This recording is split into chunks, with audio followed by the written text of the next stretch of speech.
ওয়াল আসরি ইন্নাল ইনসানা লাফি খুসর। সূরাটা অনেক ছোট, পাওয়ার অনেক বড়। কেমন পাওয়ার? চার মাযহাবের চার ইমামের এক ইমাম, ইমাম শাফিঈ রাহমাতুল্লাহ আলাইহি বলেছেন, আম্মা জান আয়েশা রাদিয়াল্লাহু তাআলা আনহার প্রসিদ্ধ বর্ণনা মতে কোরআনের আয়াত সংখ্যা ৬৬৬৬। আম্মা জান আয়েশা রাদিয়াল্লাহু আনহার এটা প্রসিদ্ধ মত, অপ্রসিদ্ধ আরো মতামত আছে।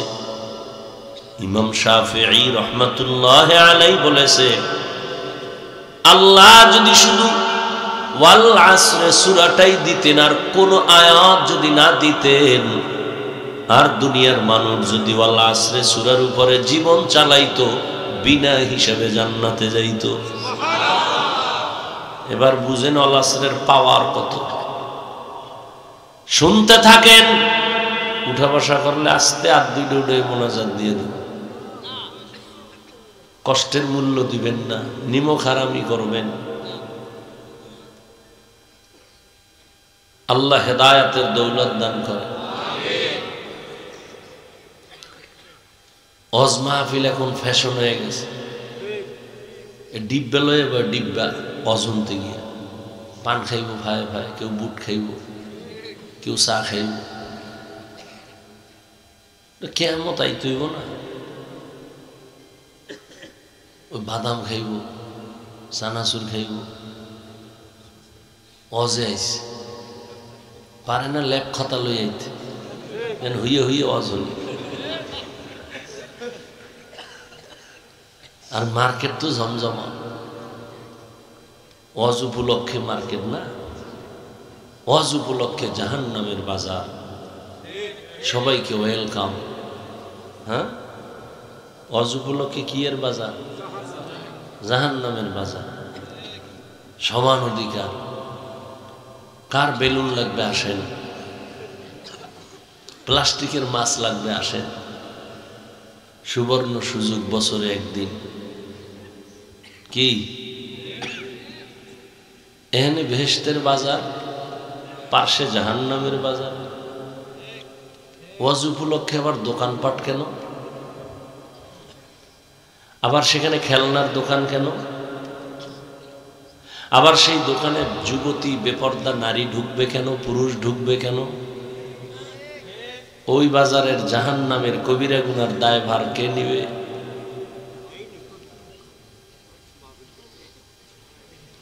আল্লাহ হেদায়াত দান করে।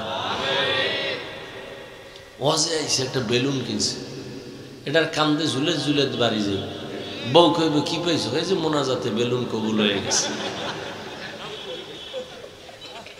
কি কি পরিমাণ ইত, কপাল খারাপ। ওয়াজে আইসা খেলনা, ওয়াজ হুনার কোনো চিন্তা নেই। আয় আল্লাহ, সব জায়গায়, শুধু এখানে না, সব জায়গায় মার্কেট মার্কেট মার্কেট, সব জায়গায়। বাংলাদেশে একটা জায়গাও পাওয়া যাবে না, তবে হ্যাঁ একটা জায়গা আমি পাইছি, একটা জায়গা লক্ষ লক্ষ লক্ষ মানুষ সেখানে ৩-৪ দিন থাকে। হাজার হাজার দোকান, একটা খেলনার দোকান নেই। মহিলা কেন, একটা বাচ্চা মেয়েকেও পাওয়া যায় না। এটা আসমানে, প্রথম আসমান। কোথায়? হ্যাঁ, আসতে কও, তোমার কলিজা জ্বলে না? হ্যাঁ, জ্বললে যাইতেছে না? আল্লাহ হেদায়াত দান করুন। আচ্ছা, আমাকে নিরপেক্ষভাবে একটা জবাব দিতে পারবেন? আল্লাহর দিকে তাকাই, কোনো দালালি করবেন না, কারণ আমি কোনো দালাল না। আমাকে যারা দালাল কয়, ওরা পৃথিবীর নিকৃষ্ট দালাল। মনে মনে কইছিল আওয়ামী লীগ গেছে, আমরাও গেছি। হ্যাঁ, এদেশ থেকে সব যাবে, আলেম যাবে না। এদেশে সবার পতন হবে, আলেমের হবে না। তুমি কি বুঝো? তোমার চোখের পাওয়ার আছে, তুমি কামাও দাড়ি, খাও মদ গাঞ্জা, তুমি একজন আলেমরে কেমনে মাপ দিবা?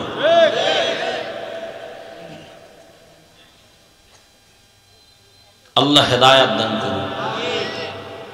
তো আমাকে বলবেন, কোনো তাল মিলাইবেন না, ভয়ও নাই, সত্যটা বলবেন, আল্লাহ খুশি হবেন। আচ্ছা বলুন তো, চরমনাই, উজানি, বাহাদুরপুরে যে আহলে হক পীর আছে আমাদের দেশে, আছে না? এদের দ্বারা ইসলামের কি কি ক্ষতি হয়েছে একজনে দাঁড়ায় বলেন। ওরে চরমনাই আল্লাহরা কইবেন না, যারা চরমনাই না তারা বলবে। আপনি তো ফিডাইলেও কইবেন এটা ভালো, আমনেরটা হবে না। এখানে এভারেজ অনেক আল্লাহর বান্দা আছেন, চরমনের কারণে এদেশে ইসলামের কি কি ক্ষতি হয়েছে বলেন। খালি আমারে লাইন করেন, আমি নেমে যাব বিরুদ্ধে, কোনো টেনশন নেই, এক্ষণ নেমে যাব। আর আমি একা বিরোধিতা করলে অনেক কিছু। সত্য কথা বলবেন, ইসলামের কি ক্ষতি হয়েছে বলেন। হয় নাই? সবাই একমত? নাম্বার 2, তাবলীগের মাধ্যমে এই দেশের ইসলামের কি ক্ষতি হয়েছে বলেন। হয় নাই? সবাই একমত? নাম্বার 3, কওমি মাদ্রাসার দ্বারা একটু ক্ষতি হয়েছে। হয় নাই? দেওবন্দির দ্বারা ক্ষতি হয় নাই? সবাই একমত? এবার প্রশ্ন, চরমনের বিরোধিতা করো কেন? তাবলীগের বিরোধিতা কেন? কওমি দেওবন্দীদের বিরোধিতা কেন? আল্লাহ হেদায়েত দান করুন, আল্লাহ হেদায়েত দান করুন।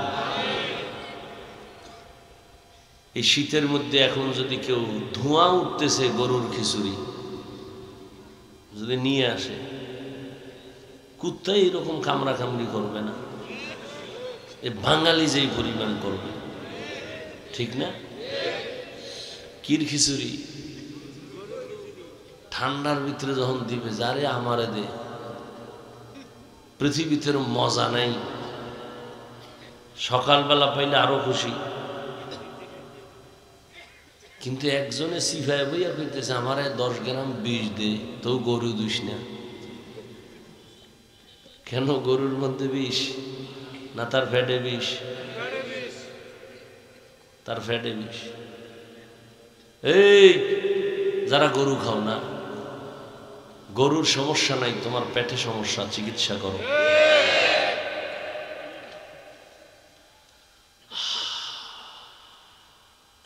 তাবলীগ, দেওবন্দি, চরমনাই, আহলে হক পীর মাশায়েখ, উজানি, বাহাদুরপুর, নানুপুর, এদের দ্বারা কি উপকার হয়েছে জানেন? আমার একটু কথা বলতে দিবেন? আপনারা এত চিল্লা চিল্লি করেন, ভালোই লাগে না এগুলো, বেশি আবেগ। আমি সঠিক কথাটা বলতেছি না, আপনি বক বক করার দরকার নেই, আপনি খালি শুনবেন। আবার কয় ঠিক।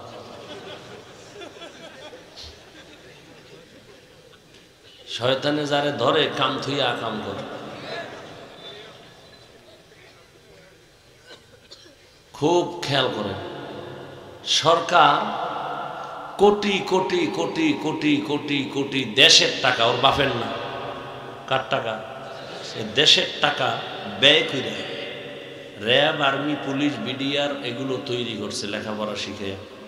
এরপরে ফ্রি অস্ত্র দিছে হাতে, যাও দেশ ঠিক করো, সন্ত্রাসী বন্ধ করো, চাঁদাবাজ বন্ধ করো, বিশৃঙ্খলাকে নিয়ন্ত্রণে আনো। কোটি কোটি কোটি কোটি সম্পদ খরচ করে ব্যয় করার পরেও তারা সম্পূর্ণ সফল। কিন্তু দাওয়াত ও তাবলীগের দ্বারা, পীর মাশায়েখের দ্বারা, দেওবন্দি কওমির দ্বারা এদেশের লক্ষ লক্ষ জেনারেল লাইনের বাংলা পড়ুয়া, ইংলিশ পড়ুয়ারা আজকে বহু ডাকাত, চোর, জালেম, নামাজি, তসবিওয়ালা, পাগড়িওয়ালা, জাকিরিন, শাকিরিন হয়ে গেছে। সরকারের 1 টাকাও এখানে খরচ, এরপরও ঘুরে ফিরে বলবে আলেম খারাপ, এরপরও যারা বলবে চরমনাই খারাপ, পীর খারাপ, অলিয়া উলিয়া মানি না, তাবলিগ খারাপ, দেওবন্দি খারাপ। না, তোমার অন্তর খারাপ, অন্তরের চিকিৎসা করো, অন্তরের চিকিৎসা করো। আল্লাহ হেদায়াত দান করুন। ওয়াল আসর, পাওয়ারফুল সূরা। যে কোরআন শরীফ পড়তে জানে না সে এই সূরাটা জানে। আল্লাহ শুরুতে কসম খাইলেন, আসরের শপথ। আমরাও মাঝে মাঝে শপথ খাই না, কসম করি না। আমরা করি না নিজেরা নিজেরা? বলি ভাই আমার কথা এমন, কানা মানি না। আরে মান এমনই, কানা কসম কাহা মানি। তাহলে আমাদের কসম করার মানে কি? সন্দেহ দূর করা, কথা ঠিক? কোরআনে সন্দেহ আছে, তা আল্লাহ কসম করলেন কেন? শুধু এখানে না, অনেক জায়গায়। ওয়াত্তিনি ওয়াজ্জাইতুন ওয়া তুরি সিনিন ওয়া হাযাল বালাদিল আমিন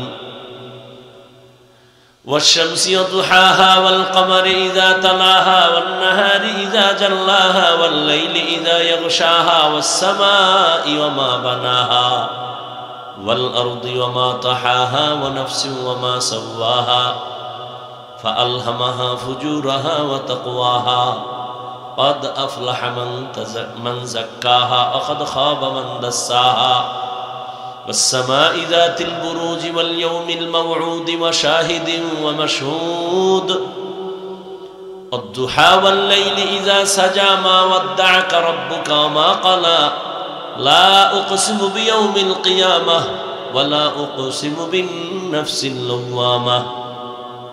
بار بار الله قسم করলেন, আসমানের কসম, জমিনের কসম। আসমানের বুরুজ বিশিষ্ট আসমানের কসম, সূর্যের কসম, সূর্যের আলোর কসম। রাতের কসম, রাতের অন্ধকারের কসম। দিনের কসম, দিনের আলোর কসম।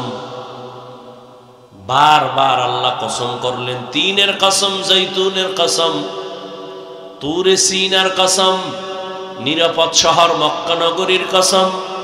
ওয়াল আসরের কসম। আল্লাহ কসম কেন করলেন? আমরা তো কসম করি সন্দেহ দূর করার জন্য। কোরআনে তো কোনো সন্দেহ নাই, সন্দেহের অবকাশও নাই। অপচেষ্টা করতে গিয়ে আজও পর্যন্ত কেউ ভুল বের করতে পারে নাই, বরং বহু বিধর্মী ভুল বের করতে গিয়া নিজেরা মাথা নত করে কালেমা পড়েছে। তো আল্লাহ কেন শপথ করলেন? অনেক জবাবের মূল কথা হলো, আল্লাহ পাকের সব কথা দুনিয়ার মানুষ যদি মানে তো কোরআন সত্য, যদি না মানে তাহলেও সত্য। কসম খাওয়ার উদ্দেশ্য আল্লাহর সব কথাই সত্য, তবে কসমের কথাগুলো একটু গুরুত্ব আরো বেশি, মানুষের অন্তর ওদিকে ঢুকানোর জন্য, আকৃষ্ট করার জন্য। এবং যেই জিনিসের উপরে শপথ করেছেন ওই জিনিসটা বড় দামি বুঝাবার জন্য। যেমন আসমানের কসম, আসমান বড় দামি। আসমান বড় কেমন দামি? ছোট একটা প্যান্ডেল বানাইতে গিয়া ডেকোরেটর কি পরিমাণ খুঁটি লাগাইলো। আমার আল্লাহ এত বিশাল 7টা আসমান বানাইছেন, জমিন আল্লাহ বানাইছেন। এত বিশাল জমিন, এত বিশাল আসমান আল্লাহ যখন বানায় সেট করে দিয়েছেন, নাড়াচাড়া নাই, ওভাবে আজও আছে। নিচের থেকে একটা খুঁটিও নাই, উপর থেকে কোনো রশির টানাও নাই। রহমতের নবীকে আমার আল্লাহ এই সব আসমানগুলো ঘুরায় ঘুরায় দেখাইলেন। ওখান থেকে সিদরাতুল মুনতাহা, ওখান থেকে আরশে আজিম, যেটাকে বলা হয় মেরাজ। কি বলা হয়? অধিকাংশরা আমরা বয়ান করি এই রজবেই মেরাজ হয়েছে, কিন্তু না, অনেকেই বলেছেন নবীর মেরাজ রমাজানে হয়েছে। সমস্ত নবীদের মেরাজ হলো জমিনে, মুহাম্মদের মেরাজ কেন আসমানে? ওদিকে ঢুকলে তো এদিকে আর হবে না, আল্লাহ ছেড়ে আর হইতো না। রহমতের নবীর মেরাজ আরশে আজিমে কেন? আর এই রজবে মেরাজ না, গ্যারান্টি দিতে পারবে না যে রজব মাসেই মেরাজ হয়েছে। অনেক ঐতিহাসিকগণ বলেছেন রমাজানে মেরাজ হয়েছে, কেউ বলছেন না অন্য মাসে। মেরাজ হয়েছে রাতের বেলা, তাও পুরা রাত না, সামান্য সময়। মেরাজের কারণে রজবের মর্যাদা না। আমাদের ভুল মেসেজগুলো কে বুঝাবে, কে মানবে? মানুষ ভুল ভুল করতে করতে, ভুলের উপরে চলতে চলতে সত্যটাকেও ভুল মনে করে। রজবের সম্মান তো সৃষ্টির শুরু থেকে। আল্লাহ কোরআনে সূরা তাওবায় বলেন, ইন্না ইদ্দাতাশ শুহুরি ইনদাল্লাহি 12 শাহরান ফি কিতাবিল্লাহ ইয়াউমা খালাকাস সামাওয়াতি ওয়াল আরদ মিনহা আরবাআতুন হুরুম যালিকাদ দীনুল কাইয়্যিম।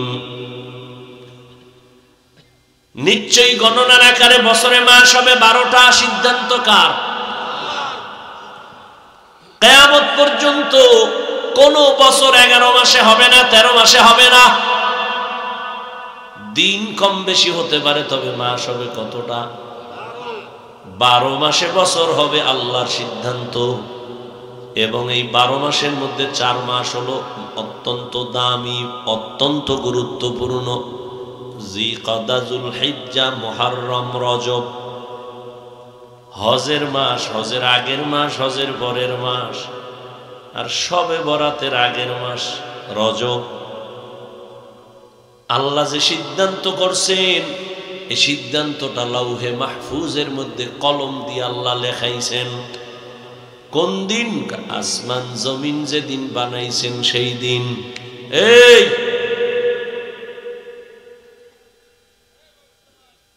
মোনাজাত দিয়ে দেব। যে ব্যারাম কেন? মরাডার মারো কেন? লড়ে কেন?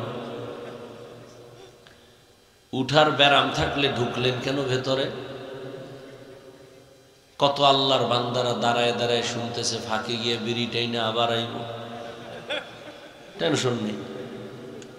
এখানে শীতের মধ্যে কত মুরব্বীরা, আলেম ওলামা বসা, এদেরকে আপনি ধাক্কাইয়া বের হচ্ছেন, নিজের কপালটাও ফুটতেছেন, অন্যেরও ক্ষতি করতেছেন। আপনার কপালটা এমন কেন বাবা? আপনি এই কপাল লয়ে দুনিয়াতে আইলেন কেন? খালি ক্ষতি করবেন জীবনভর, মানুষের উপকার পাবেন আপনার দ্বারা কেউ? قال رسول الله صلى الله عليه وآله وسلم خير الناس من ينفع الناس। নবী বলেন, সব থেকে ভালো মানুষ এই ব্যক্তি যার দ্বারা অন্যের উপকার হয়, ক্ষতি হয় না। এরে আল্লাহর গোলাম, জীবনে কার উপকার করলা? তোমার কারণে মায়ের মনে কষ্ট, বাবার মনে কষ্ট, শিক্ষকের মনে কষ্ট, আলেমের মনে কষ্ট, বন্ধুর মনে কষ্ট, জীবনভর খালি কষ্টই দিবা। কোনোদিন কি তোমার দ্বারা কেউ উপকার পাবে না? এমন মানুষ কেন দুনিয়াতে আসলা? এই জন্যই তো বলে সবাই মানুষ, সবাই প্রিয় মানুষ না। সবাই মানুষ, কিন্তু সবাই কি না? প্রিয় মানুষ না।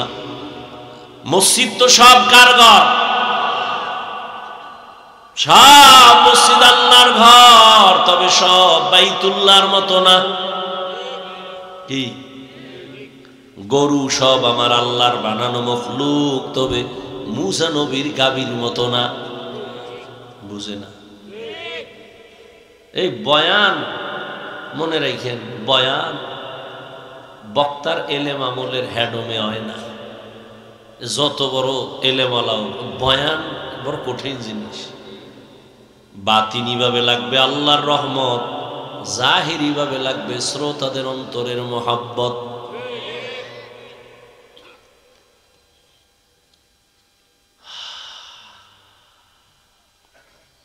কোন দিকে যাব? তিন দিক। আসমানে যাব, নাইলে কসমে যাব, নাইলে মোনাজাতে যাব।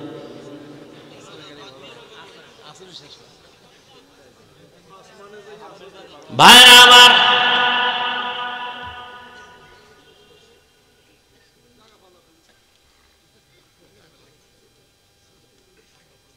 আল্লাহ শপথ করলেন কেন? বলে শপথটা বুঝাবার জন্য যে কথার দাম বেশি, যেই জিনিসের উপরে শপথ করছেন জিনিসও দামি। তিনের কসম, তিন বড় দামি। জৈতুনের কসম, জৈতুন বড় দামি। তুর উপত্যকা বড় দামি, এজন্য এটার কসম। নিরাপদ মক্কা নগরী বড় দামি, এজন্য এর কসম কাটলেন। আসরের শপথ করলেন কেন? বলে আসর বড় দামি। যারা কাজে লাগাবে তারাও হবে দামি, দুনিয়ায়ও দামি, আখিরাতেও দামি। কসমের পরের কথা আরো গুরুত্বপূর্ণ। রজবের কথাটা শেষ করছি না? রজব দামি কি মেরাজের কারণে, না সৃষ্টির শুরু থেকে? কয় মাস? 4 মাস। জিলকাদা, যুলহিজ্জা, মুহররম, সফর। আরে মুহররম আর রজব। ইহুদিরাও এই 4 মাসের সম্মান করত নবী আসার আগে। এই 4 মাসে যুদ্ধ নিষেধ, বিগ্রহ নিষেধ, ঝগড়া নিষেধ। সৃষ্টির শুরু থেকেই সম্মান চলতেছিল। নবীজির এক পর্যায়ে আইসা যুদ্ধ টুদ্ধর এই নিয়ম আর বাদ হয়ে গেল, রহিত হলো, তবে ফজিলাত এখনো কমে নাই। এজন্য নবী বলেন, আমি রজবের চাঁদ দেখলেই মাওলার দরবারে দোয়া শুরু করতাম, আল্লাহুম্মা বারিক লানা ফি রাজাবা ওয়া শাবান ওয়া বাল্লিগনা রমাজান। লাগে না? আল্লাহুম্মা বারিক লানা ফি রাজাবা ওয়া শাবান, হে আল্লাহ রজব ও শাবানে আমাকে বরকত দান করেন। ওয়া বাল্লিগনা রমাজান, আমার হায়াত যদি কম থাকে বাড়াইয়া রমাজান পর্যন্ত পৌঁছায় দেন। তার মানে মরণও যদি হয় রমাজানে রোজার হালাতে মরণ দিও। রজব মেরাজের কারণে দামি না, বরং রজব তো সৃষ্টির শুরু থেকেই দামি। এজন্য নবী এই মাসে আমলও বাড়ায় দিতেন, রোজাও বাড়ায় দিতেন। বড় দামি মাস। হাঁটতে চলতে উঠতে বসতে দোয়াটা পড়া যায় না? কিছু চোরারা আছে আমল করে না, এরপরও কইবে এত সওয়াব রাখবো কই? আছে না? ভাই আপনার দাওয়াত, বলে আলহামদুলিল্লাহ। আপনার বাড়ি, বলে নাউজুবিল্লাহ। আসরের শপথ করে আল্লাহ যে কথাটা বললেন, ইন্নাল ইনসানা লাফি খুসর, নিশ্চিত পৃথিবীর সমস্ত মানুষগুলো জাহান্নামী। কসম খাওয়ার পরে কথার গুরুত্ব কমছে না বাড়ছে? এরপর আল্লাহ আবার তাকিদ দিলেন ইন্না, আবার তাকিদ দিলেন লাফি। কসম খায় আরো মজবুত করলেন, আরো 2 তাকিদ দিয়া কথার ওজন বাড়ায় বলে সব মানুষ জাহান্নামী, পৃথিবীর একটা মানুষও বাদ নাই। আল ইনসানের আলিফ লাম ইস্তিগরাকি, পৃথিবীর সব মানুষ জাহান্নামী। কিন্তু আছে না? ওদিকে নবী কয় কুল্লু উম্মতি ইয়াদখুলুনাল জান্নাহ, সব উম্মত জান্নাতি, সব উম্মত জান্নাতি। নবীও বলে কিন্তু, আল্লাহ বলেন সব জাহান্নামী, কিন্তু 4 গুণওয়ালা মানুষ জান্নাতি। সব জাহান্নামী, কয় গুণওয়ালা জান্নাতি? 4 গুণওয়ালা জান্নাতি। 1 নাম্বার ইল্লাল্লাযীনা আমানু ওয়া আমিলুস সালিহাত ওয়া তাওয়াসাউ বিল হক ওয়া তাওয়াসাউ বিস সাবর। এক নাম্বার গুণের নাম ঈমান, দ্বিতীয় গুণের নাম আমল। খুব খেয়াল করেন, তৃতীয় গুণের নাম ঈমান আমলের দাওয়াত অন্যরে দাও। 4 নাম্বার গুণ হলো ঈমান আমলের বিরুদ্ধে যারা চলে এদের বাধা দিতে গিয়ে ধৈর্য ধারণ করো। আমরা যেটাকে সহজে বলি সৎ কাজের আদেশ, অসৎ কাজে নিষেধ। আবারও খেয়াল করেন, সূরা আসর পাওয়ারফুল সূরা। 4 গুণওয়ালারা জান্নাতে যাবে। প্রথম 2 গুণ ঈমান আর আমল, এই 2 গুণ হলো আল্লাহর হক। বাকি আছে আরো কয় গুণ? 2 গুণ। ঈমান আমলের দাওয়াত অন্যকে দাও, যারা বিরোধিতা করে বাধা দাও। এই বাকি 2 গুণ হলো বান্দার হক। আল্লাহর হক মানতে গিয়া যদি ত্রুটি করেই ফেলেন, আল্লাহ নিজে মাফ করে দিবেন, কিন্তু বান্দার হকে ঝামেলা করলে, বান্দার ক্ষমা না হইলে আল্লাহও ক্ষমা দিবেন না। এখন হিসাব করেন, এই জিকির করনেওয়ালা বিশ্বাবের মুরিদেরা, তাবলিগওয়ালা সিল্লাদারিরা, এই মক্কার হাজী ভাই, পাওয়ার দেখাও। তোমার ঈমানের পাওয়ার কত? আমি বলি তোমার ঈমানের পাওয়ার কত? হাজির ঈমানের পাওয়ার কত? পীরের মুরিদের পাওয়ার কত? তাবলিগের সিল্লার পাওয়ার কত? টের পাওয়া যায় মাইয়া ফোলার বিয়ার সময়। ঠিক নি? মাইয়া ফোলার বিয়ার সময় কি বুজুর্গ, আমার কিচ্ছু লাগবে না, কিচ্ছু লাগবে না, খালি মাইয়াটাই দিও। ঘরের মধ্যে দরজা জানালা আটকায়, এইটা দিল না, এটা কি মানবতা হইল? ওটা দিল না কেন, সেটা দিল না কেন? ওদিকে আবার চলে গায়ে হলুদ। ঠিক নি? গায়ে হলুদ হারাম, হারাম, হারাম, হারাম, কবিরা গুনাহ। বলার দায়িত্ব আমার, মানবেন কিনা সে দায়িত্ব আপনার। আমার চিন্তায় আমি আছি, আপনার চিন্তায় আপনি থাকেন। আমার ফিডা আপনি খাবেন না, আপনার ফিডা আমি খাবো না। আমনের ফিডা আমার খাওয়া লাগতে পারে, এই জন্য বইলে ফেলাই না। চুপ থাইকা ফিডাটা নেওয়ার দরকার কি? হায় হায়, গায়ে হলুদ চলে, আরো কত নাচ গান চলে। এরপরে যৌতুকের গজব তো আছেই, অন্তত পটুয়াখালীর আশেপাশে নাই? হ্যাঁ,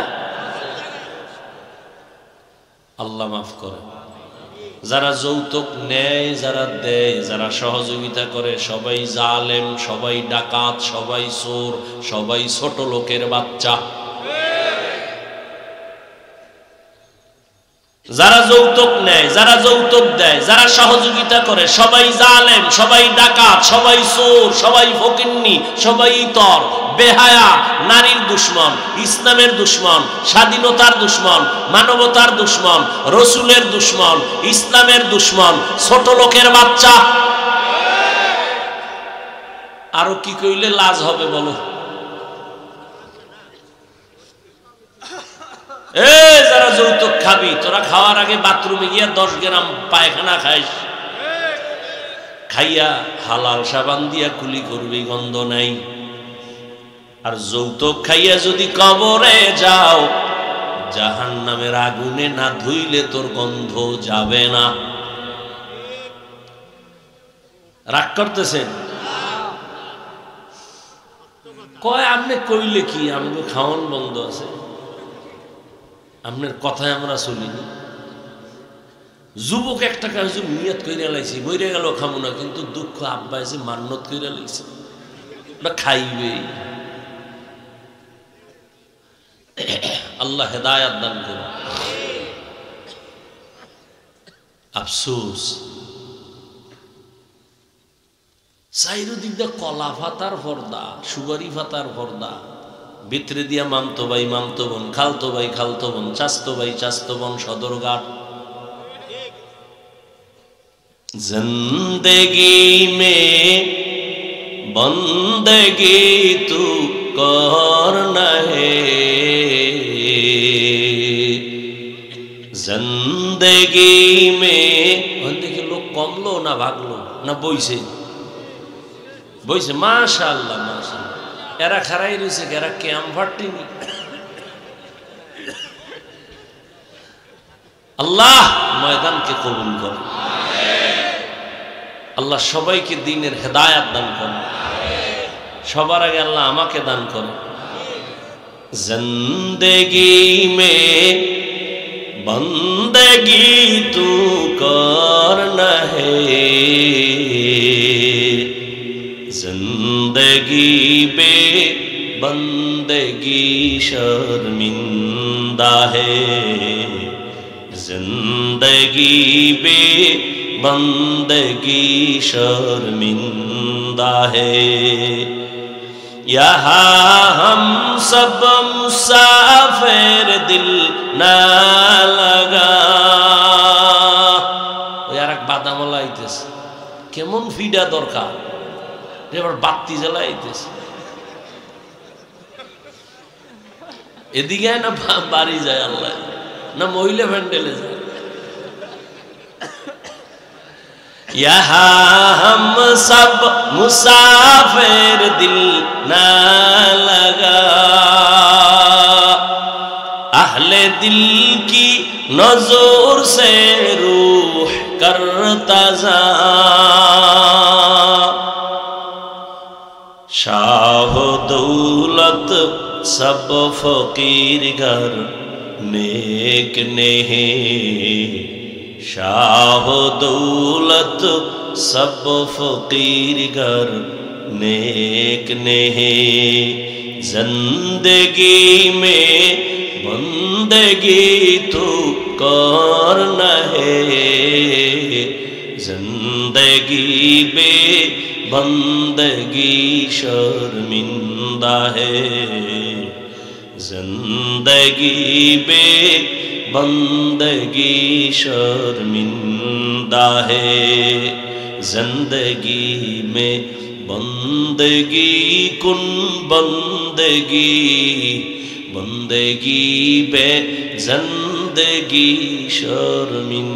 समय থাকলে যুবকদের জন্য একটা কিস্সা শোনাবো। যুবকরা থাকবি, আল্লাহ কবুল করে। এরকম যদি একজনে লিস্টি দিতে থাকে, এক জায়গায় বয়ান করছি অনেক আগে, এই সময় সারাদিন না খায় বয়ান করতে গেছি, খাওন কপালে নেই। 2 ঘন্টা বয়ানের পরে একজনে স্লিপ দিছে। মুসা নবীর ঘটনাটা কোন?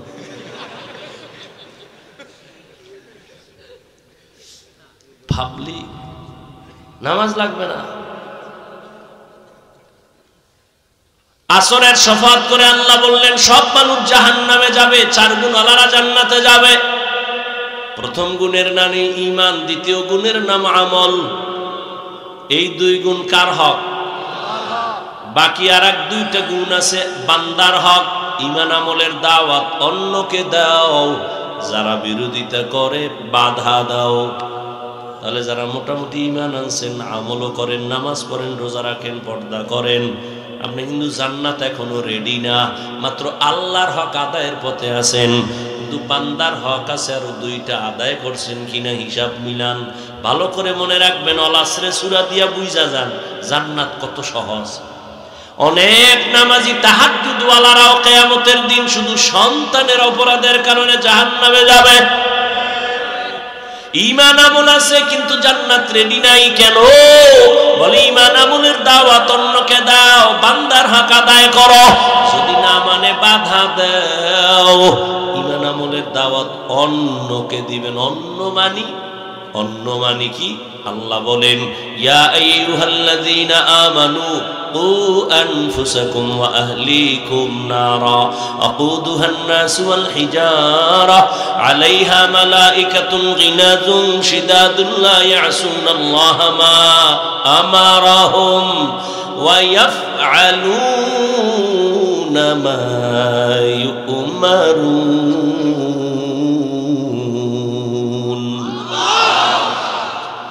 আল্লাহ বলেন হে মুমিন, জাহান্নামের আগুন থেকে নিজেকে বাঁচাও, তোমার আহালকে বাঁচাও। তাহলে দায়িত্ব একটা, নিজেও জাহান্নাম থেকে আগে বাঁচো, তারপরে আহালকে বাঁচাও। স্ট্রোক করে মরা,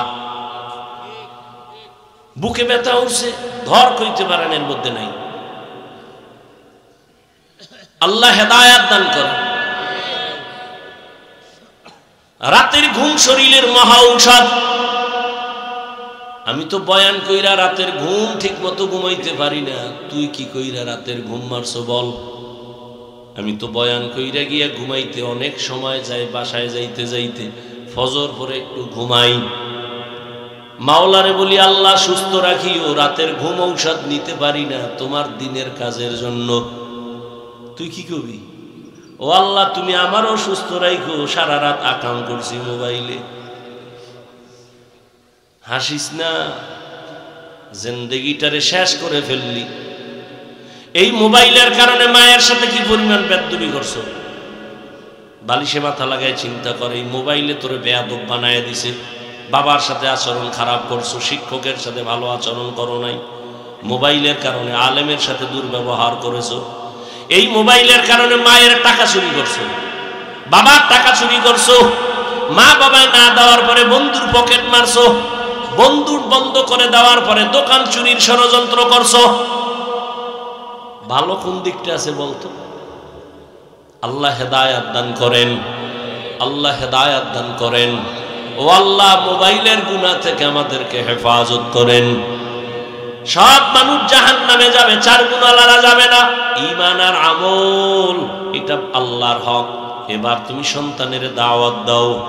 আল্লাহর কাছে যখন সন্তান বলবে আমার আব্বা আম্মা আমারে দ্বীনের পথে চালায় নাই, এবার আল্লাহ ধইরা ফেলবে, এই তোরে না বিবেক দিছি। কত সন্তান মা বাপ চায় না নামাজ পড়তে, সন্তান নামাজি হয়ে গেছে মা বাবার কথা অমান্য কইরা। হয়েছে না? তুই পারলি না কেন? কাল্লা এটা তো ভুল করে লাইছ। ভুল করছি বললে হবে না, এখন আদালতে দাঁড়াইছো, ইনসাফের বিচার হবে। কি? তোর বিবেকের বিচার হবে। ইন্নাস সামআ ওয়াল বাসারা ওয়াল ফুআদ কুল্লু উলাইকা কানা আনহু মাসউলা। সন্তান বলবে আল্লাহ বিচার করলে আমার একটা আবদার আছে। কি? আমারে যদি একটা বেতের বাড়ি মারো, আমার মা বাবারে ডবল। সূরা আহজাব ৬৭ নম্বর ৬৮ নম্বর আয়াত। সন্তান বলবে রব্বানা আতিহিম যিফাইনি মিনাল আযাব ওয়ালআনহুম লা'নান কাবীরা। আমারে যদি শাস্তি দাও তার ডবল দিতে হবে আমার মুরব্বী, আমার নেতা, আমার নেত্রী, আমার মা বাবা সহ সবাইরে। এই যারা বুজুর্গ বুজুর্গ ভাব, তাবলিগে গেছেন, জিকির করেন, পীরের কাছে গেছেন, হজ করছেন, ছেলেটা এখনো হারাম চাকরি করে, মেয়েটা বেপরদায় চলে। কি? এই বুজুর্গরা, যদি আপনার মাইয়া পোলা এখনো বেপরদায় চলে, নামাজ না পড়ে, প্রমাণ হলো আপনার হজ কবুল হয় নাই। লেখ লেখ এগুলি লেখ। যুবক বাবারা, গাঞ্জা খাইয়ে বসি নাই, লেখো। নিজের তো মনে করা আবু হানিফা হয়ে গেছে। তোমার ছেলে মেয়ে যদি ঠিক মতো পর্দা না করে, হালাল ভাবে না চলে, তোমার চিল্লা কবুল হয় না, এটা প্রমাণ। তোমার জিকির কবুল হয় না, এটা প্রমাণ। এত সোজা।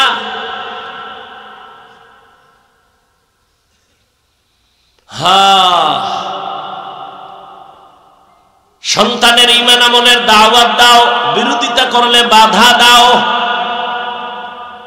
সময়টারে কাজে লাগাও। আসরের শপথ করে আল্লাহ বুঝাইছেন, আসরের কামে লাগাও। আসরের এক অর্থ সময়, 25টা অর্থ আছে আসরের, এর মধ্যে একটা অর্থ আসর মানে সময়। সময়টারে কাজে লাগাও। সময়টারে যদি কাজে লাগাও, তুমিও কাজের হয়ে যাবে।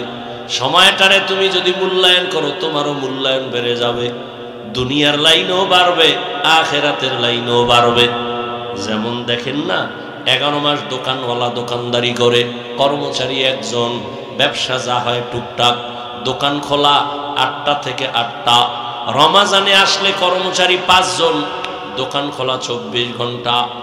11 মাসে যা পায়, 1 মাসে তার 13 গুণ পায়। কথা বলেন না কেন? কেন পাইছে? রমজানের কারণে পায় নাই, সময় কাজে লাগাইছে।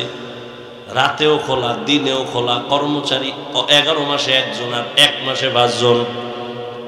সময়টারে যখনই মূল্যায়ন করছে তার ব্যবসার মধ্যে মূল্যায়ন বেড়ে গেছে।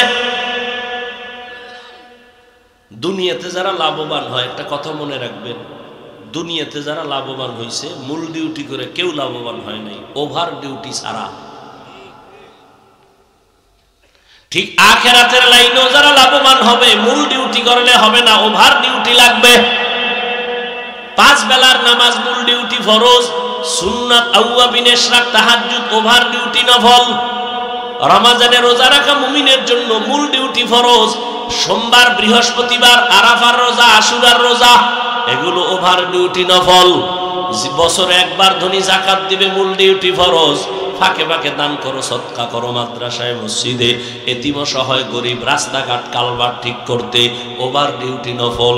জীবনে বাইতুল্লাহ যা হজ করো মূল ডিউটি ফরজ, মাঝে মাঝে উমরা করো ওভার ডিউটি নফল।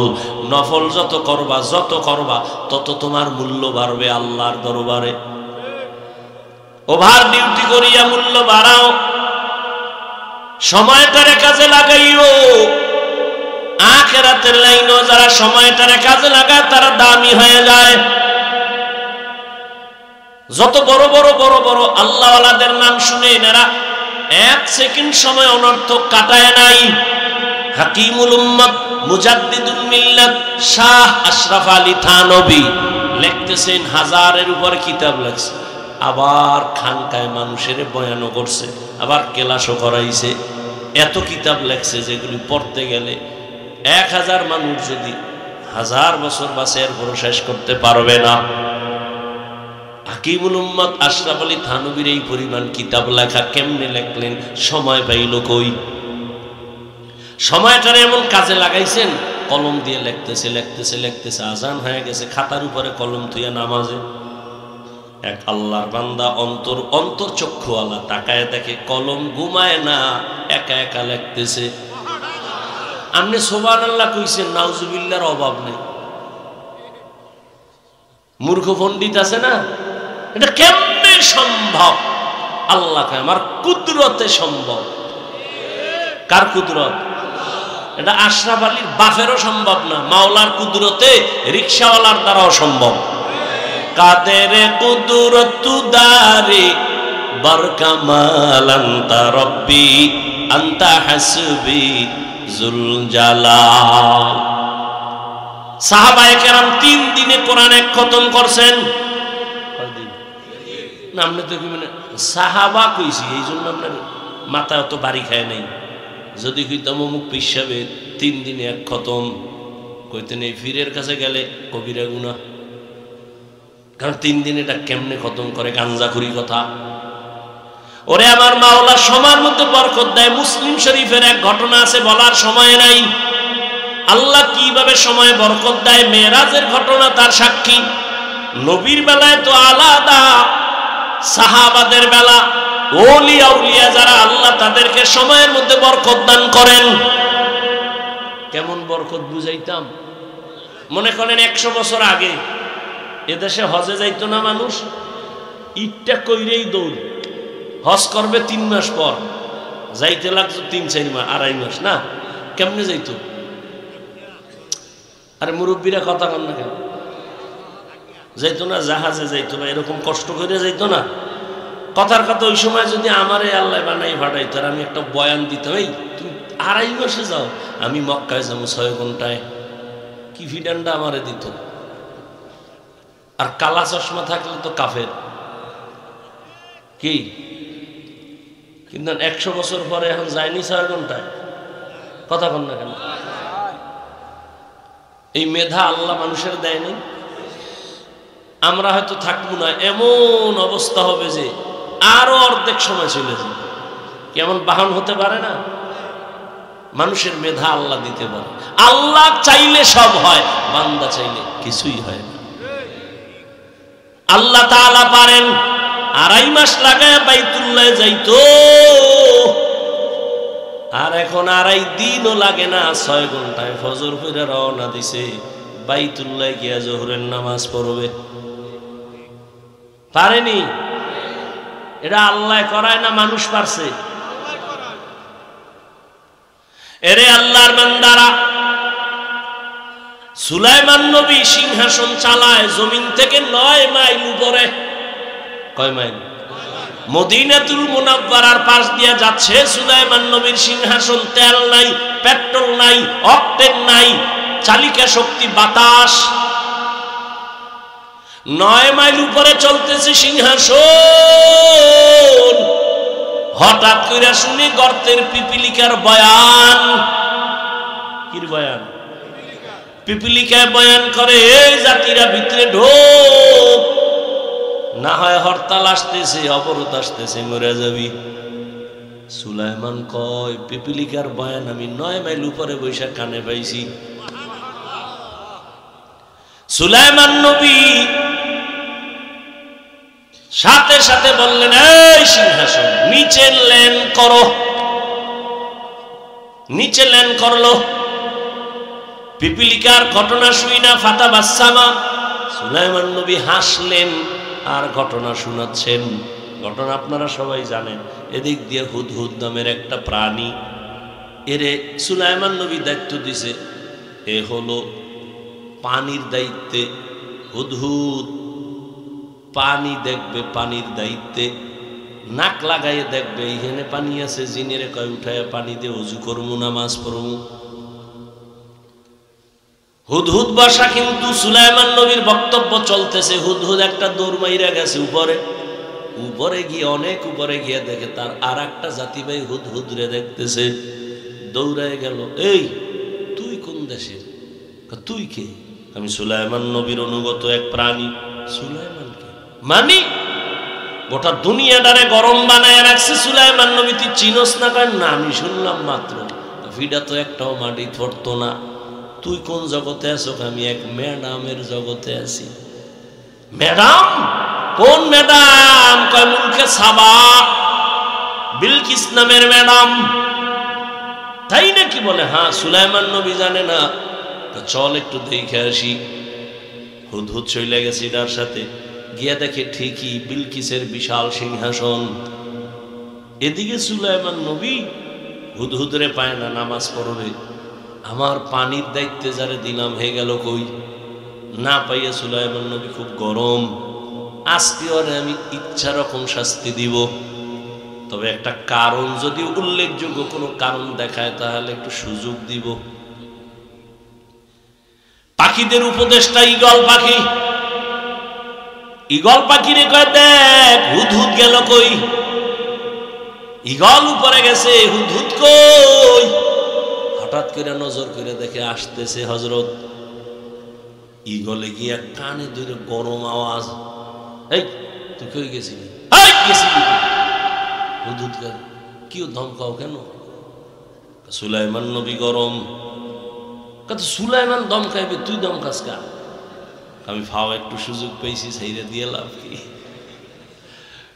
আসামিরে পুলিশে ধইরা থানায় নিচে কোর্টে উঠাবে, বিচারক ফয়সালা দিবে, জেলে না যাও জেম্মে যাও যাও। থানার ভিতরে পুলিশেও ফিডা লাগায়, কেউ বিচার হবে আদালতে, তুই ফিডাও কেন? কয় হাদিয়া দে। মাঝখানে এই সুযোগ সেইরা লাভ কি? ঈগল গরম ভাব দেখায়, হুদহুদ কয় সাবধান, গরম ভাব দেখায় না। কই গেছিলি? কয় তোর কাছে কমু না। সুলাইমান নবী আজকে তোর খবর নিবে। কয় কি কইছো? কয় আজকে তোর সাইজ করে ফালাইবে। কয় কোনো শর্ত দিছে? কয় একটা শর্ত দিছে, যদি উল্লেখযোগ্য কারণ দেখাইতে পারো একটু ছাড় আছে। চল। হুদহুদ যখন বইছে খুব জীর্ণশীল। সুলাইমান নবী হুদহুদের কানে ধরে টান মারছে। হুদহুদকে ব্যথা পাই, এত জোরে টান দিবেন না, আমার উপরে এমন জোরে টান দিবেন না, কারণ আমি আপনার থেকে আজকে পাওয়ারে আছি। মানে আপনি নবী হইয়াও জানেন না আমি যে খবর জানি, তাই নাকি? কাহা সেইরা দিলাম। কয় আপনি যে দুনিয়া চালাইতেছেন, এক ম্যাডাম অন্য জগতে আবার দেশ চালায়, তাই নাকি? বলে হ্যাঁ। কোথায়? বলে অমুক জায়গায়, খবর নিয়ে আসছি। সুলাইমান কয় তোর কথা সত্য না মিথ্যা আমি একটু যাচাই করুম। ইন্নাহু মিন সুলাইমান ওয়া ইন্নাহু বিসমিল্লাহির রহমানির রহিম। চিঠি লেখা। কয় চিঠি নিয়ে দে। বিলকিসের মধ্যে দিয়ে আবার খবর নিয়ে আসবি। সুলাইমান নবী চিঠি লিখে দিলেন, হুদহুদ নিয়ে চলে গেল। বিলকিস যেই সিংহাসনের মখমলের চাদরে ঘুমায়, ওখান থেকে একটা ছিদ্র, সূর্যের আলো পড়ে। বিলকিস ওই আলো চোখে পড়লে উঠাই সেজদা দেয় সূর্যরে। হুদহুদ সিডিটা ঢুইকা ওর খাস কামরায় ঢুকবে কি? মশার তো ঢুকতে পারমিশন লাগে না, লাগে লাগে না। হুদহুদ ঢুইকা বিলকিসের বুকের উপরে চিঠিটা রাইখা ওর ডানা দিয়া ওই ছিদ্রটারে আটকায় রাখছে। সূর্যের আলো পায় না, বিলকিস ঘুমুলায় আনলিমিটেড ঘুমাইল। দীর্ঘ টাইম পরে চলে গেছে, দূরে যায় বয়ে রয়েছে। এবার তাকায় দেখতেছে, বিলকিস উঠেই দেখে সূর্য অনেক উপরে উঠে গেছে। বুকে দেখে চিঠি, পায়ে বের করে দেখতেছে সরকারি সিল লাগানো। বুঝে ফেলাইছে বিলকিস এটা সরকারি চিঠি। ভিতরে খুইলেই দেখতেছে হালাত। দ্রুত গতিতে একটা জরুরি বৈঠক ডাকলো। ডাইকেই বলে, লোক যাও গিয়া দেখো, এই নবী বলতেছে উনি নাকি নবী পরীক্ষা করো। বিলকিসের বাহিনী চলে গেল, হুদহুদ সব খবর নিয়ে দিছে। সুলাইমান নবী লোক পাঠাইতেছে, আসছে। সব ঘটনার পরে ফাইনালে নবী বলছে, বিলকিস তুমি আসো, না হয় যুদ্ধ হবে। বিলকিস এবার রেডি হয়ে গেছে। 7টা দেওয়ালের মাঝে তালা লাগায়া সিংহাসন আটকায় বিলকিস রওয়ানা, সুলাইমান নবীর কাছে রওয়ানা মুসলমান হওয়ার জন্য। বিলকিস কত দূর আইতেছে খবর হুদহুদ জানাইতেছে। বেশি দূর নাই, 5-6 কিলো দূর। এর মধ্যে সুলাইমান নবীর অন্তরে একটা কথা আসছে, এই বিলকিস আসতেছে, এখন বিলকিসের সিংহাসনটাকে এনে দিতে পারবি? কালা ইফরিতুম মিনাল জিন, জিনের মধ্যে ইফরিত নামের একজনকে আমি পারুম। টাইম আপনার মিটিং শুরু শেষ হওয়ার আগে, কেন আরো আগে লাগবে। আমি স্যারেন্ডার, আমি পারুম না, আমার পাওয়ার নাই।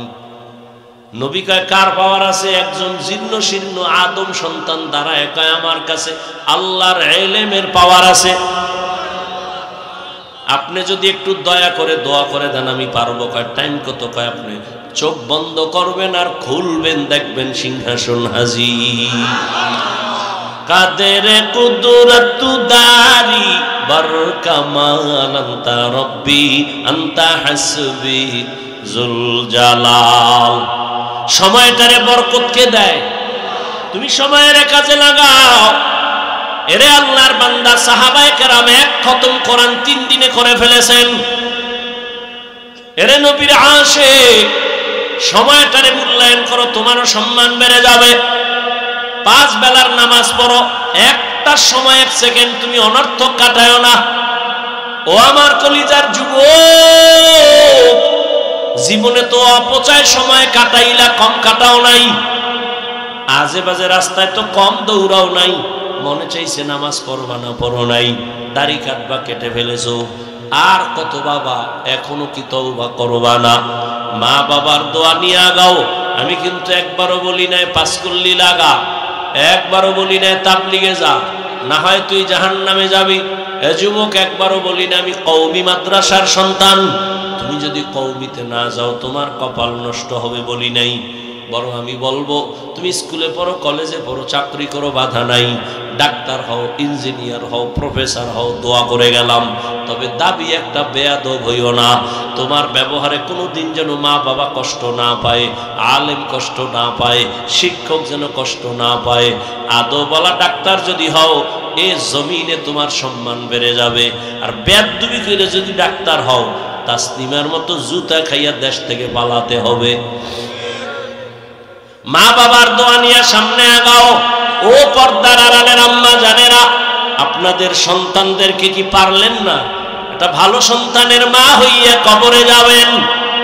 এরে আম্মা জান, আপনাদের জন্যই তো এই দুনিয়ার পরিবেশ সুন্দর, আপনাদের কারণেই তো ভালো সন্তান আসছে, গাছ ভালো, ফল ভালো। আপনাদের থেকেই তো আম্বিয়ায়ে কেরাম, সাহাবায়ে কেরাম, হাফেজে কোরআন, উলামায়ে কেরাম। এরে আম্মা জান, আপনাদের অবদান অনস্বীকার্য। আপনাদের কারণে এই জমিনে ভালো ভালো সন্তান আসছে। আপনি ছেলেটাকে ডাক্তার বানাবেন, বেয়াদব বানাবেন না। ইঞ্জিনিয়ার বানাবেন, বেয়াদব বানাবেন না। প্রফেসর বানাবেন, বেয়াদব বানাবেন না। আপনার সন্তানের ব্যবহারে যেন কোনোদিন মা বাবা শিক্ষক আলেম ওলামা কষ্ট না পায়। এখনো সময় আছে, তওবা করেন। আপনার মোহাব্বত নিয়ে সন্তানের পেছনে সময় দেন, আল্লাহর কাছে দোয়া করেন। আপনারা তো বড় দামি, আম্মাজান আয়েশা রাদিয়াল্লাহু আনহার মতো দামি আপনারা নারী। আপনারা তো খাদিজা রাদিয়াল্লাহু আনহার মতো নারী, ফাতেমা রাদিয়াল্লাহু আনহার মতো নারী, ইসমাইল নবীর মা হাজরা আলাইহিস সালামের মতো নারী। আপনারা তো ঈসা নবীর মা মারিয়াম আলাইহিস সালামের মতো নারী। এই দুনিয়ায় বড় বেঈমান ফেরাউন, তার স্ত্রীর নাম কি? আসিয়া। এত বড় বেঈমানের ঘরে থাইকা আমার আল্লাহরে আপন বানায় নিলেন। নবীজি বলেন, আসিয়ার সাথে হাসরের ময়দানে আমি মুহাম্মদের বিয়া হয়ে যাবে। আরে আম্মা জান, আসিয়া যদি এত বড় বেঈমানের ঘরে পাওয়ারওয়ালা টাকাওয়ালা সব ফালাইয়া আল্লাহকে আপন করে, আপনি কেন পারেন না? আপনি নামাজ পড়ে দোয়া করতেন, স্বামীর জন্য ঘরে আসলে নামাজের কথা বলতেন। আর স্বামীকে যদি বুঝাইতেন, স্বামী জীবনে অসৎ পথে টাকা আনবা না, হারাম মাল ঘরে নিবা না, হারাম খাইয়া নিজেদের রক্ত সন্তানের রক্ত নাপাক করব না, যদি বুঝাইতেন, কোন স্বামী হারাম মাল ঘরে নিত না। এখনো সময় আছে, তওবা করেন। আপনার মতো কত মা পর্দা করে, স্বামীর মাল হেফাজত করে, নামাজ পড়ে, মোবাইলে সময় নষ্ট করে না। আপনারা কেন পারবেন না? যুবক বাবা, তোমার আমার মতো জেনারেল লাইনে কত যুবক চাকরি করে, ব্যবসা করে, লেখাপড়া করে, নামাজি অভাব নাই। তুমি কেন পারবা না? এখন থেকে তৈরি হও, তওবা করো। জীবনে আর নামাজ ছাড়বা না, দাড়ি কাটবা না, বেপরদায় চলবা না। মা বাবার দোয়া নিয়া, শিক্ষকের দোয়া নিয়া, উলামায়ে কেরামের দোয়া নিয়া নবীর তরিকায় চলবা। তওবা করার মতো যদি অন্তর তৈরি হয়, মুনাফিকি যদি অন্তরে না থাকে, খাঁটি তওবার নিয়তে দুটো হাত আমার আল্লাহকে দেখায় দাও। আয় আল্লাহ, হাত কবুল করে নেন, তওবা কবুল করে নেন। তওবার উপরে মজবুত হইয়া চলার মতো তৌফিক দান করেন, আমিন। আলহামদুলিল্লাহি রাব্বিল আলামিন, والصلاة والسلام على سيد الأنبياء والمرسلين وعلى آله وأصحابه أجمعين. يا أرحم الراحمين، يا أرحم الراحمين، يا أرحم الراحمين، رب ارحمهما كما ربياني صغيرا. اللهم إنك عفو كريم تحب العفو فاعف عنا. اللهم إنا نسألك رضاك والجنة ونعوذ بك من سخطك والنار. اللهم إنا نعوذ بك من البرص والجنون والجذام وسيء الأسقام. اللهم اجعلني من المستجابين للدعوات. اللهم اجعلني من المستجابين للدعوات.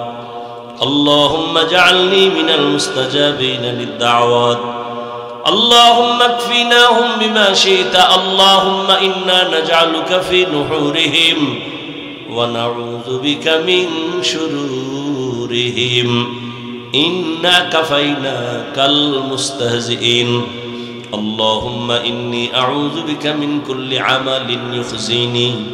اللهم إني